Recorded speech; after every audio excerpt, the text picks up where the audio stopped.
Kingdom Hearts 1 was released March 23rd, 2002, with a 3-year gap till Kingdom Hearts 2 was released December 22nd, 2005. 8 years later, Kingdom Hearts 3 was announced to be in development on June 10th, 2013, but concepts for the game began as far back as 2006. On January 2nd, 2015, Bill Farmer talks about how he had been recording for a few years on a KH project. Then, a month and 25 days later, Leonard Nimoy sadly passed away. There has been no update on the replacement voice actor for Master Xehanort since, and it's been 4 months. How could Kingdom Hearts 3 be in development and moving forward without a key voice actor, unless Leonard Nimoy finished recording the character of Master Xehanort before his passing?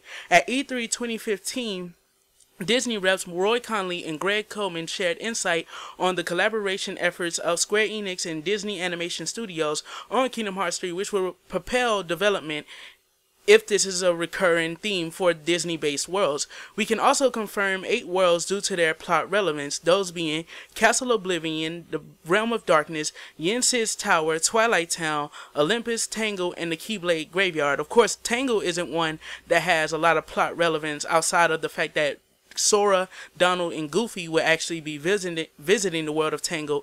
However, the rest of them actually do have plot relevance due to either them going back to get the other 7 Guardians, or due to the fact that these worlds need to be visited due to, of course, awakening Ventus and things like that, or saving Aqua from the Realm of Darkness. And the Keyblade Graveyard is where the Lingering Will actually resides. So they do have to visit these worlds due to plot relevance, and that's just a lot of the stuff that I actually have been gathering information on. And one last piece, or one last 2 pieces for you guys, is Tetsuya talks about having a lot more to show off, but he had to cut back due to the E3 hindrance. Of course, when he gets on that stage, or when his game is shown on the stage, of course he has like a allotted amount of time, which was apparently 2 minutes, seeing as the trailer was only 2 minutes. But he said that he had a lot more to actually show off. And lastly, Kingdom Hearts 3 is reaching the same amount of development time as Kingdom Hearts 2, 3 years, and December 22nd will be Kingdom Hearts 2's 10th year anniversary. Now, if we know anything about anniversaries and video games, an anniversary is usually when a sequel will be released, or an anniversary will actually be when we probably get something big for the series in general. Now, with Kingdom Hearts Key coming out this year, especially in America and Japan, which is the 2 most prioritized places for Kingdom Hearts games, of course, we can concur that it won't be Kingdom Hearts Key that releases next year for the 10th year anniversary of Kingdom Hearts 2, which, if I'm not mistaken, is also the biggest installment in the Kingdom Hearts series. So Kingdom Hearts 3 has actually been taking all of this time, and they've moved on to a better engine due to the fact that they can get more out of this engine, which is the Unreal Engine 4, I believe, or I believe it's Unreal 4, and they've actually been working on this engine for about almost a year now, if I'm not mistaken, or if it's not a year, they should have been working on it for almost half a year. And everything they had done for Kingdom Hearts 3 has actually been transferred over due to the fact that they are still using the Kingdom shader.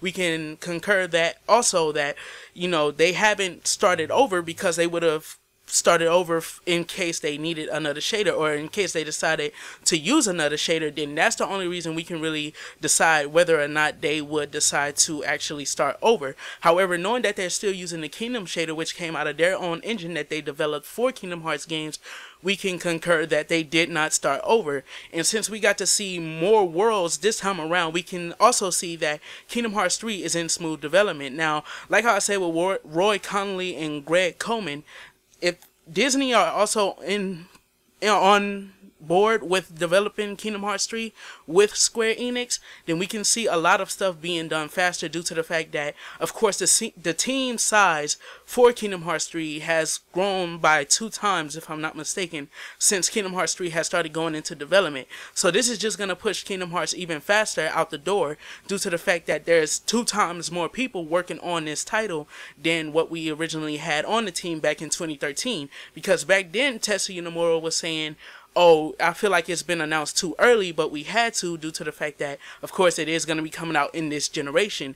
Now he's saying that he has an abundance of information and gameplay and things like that to show off. However, he had to cut back due to the E3 hindrance. Of course, like how I said, when he gets on that stage or when his game is presented on that stage or through, you know, that big screen, he has an allotted amount of time. You know, he has a window of time that he has to actually fit Kingdom Hearts into that window for them to actually be able to put all of that stuff together and make their show as best as a presentation as they can possibly make it.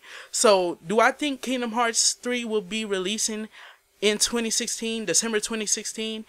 I'm gonna go with I'm more so for it being released, meaning I'm like 70% for it actually seeing a December 22nd, 2016 release date, than I'm not. So I'm like 30% not sure, because at first I was thinking it would be first quarter 2017.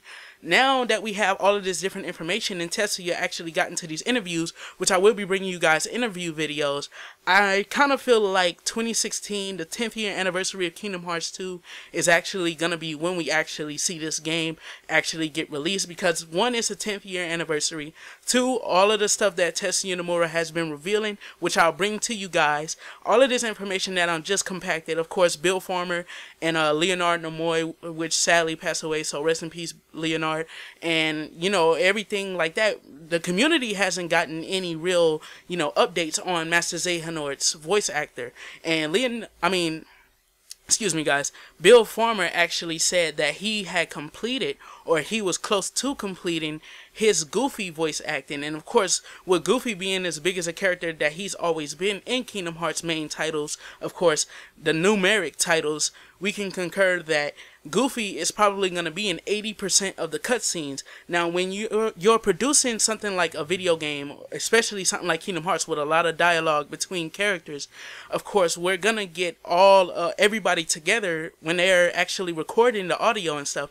They're going to be getting everybody together to have or invoke the best possible conversation, like realistic conversation feeling out of the voice acting. So we can concur that, you know, the voice acting is probably done for this game, or the voice acting is probably almost done. They're probably getting some of the scenes that maybe are going to come up in their own separate cutscenes or flashbacks and things like that. They're probably just finishing that up. And of course, with my theory video that I had before on how I think Kingdom Hearts will start, which Tetsuya Nomura has actually released the information that the beginning of the Kingdom Hearts 3 E3 2015 trailer is actually the beginning of Kingdom Hearts 3. We know that for a fact now.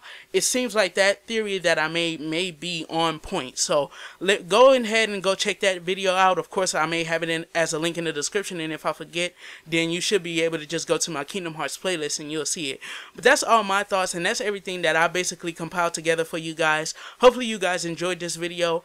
I enjoyed bringing it to you guys. If you want to see more Kingdom Hearts content like this, hit that subscribe button, because I always try to go in depth. Like how I always say, I try to go in depth with my Kingdom Hearts videos. I hate to leave videos like this on a face value like level and everything like that.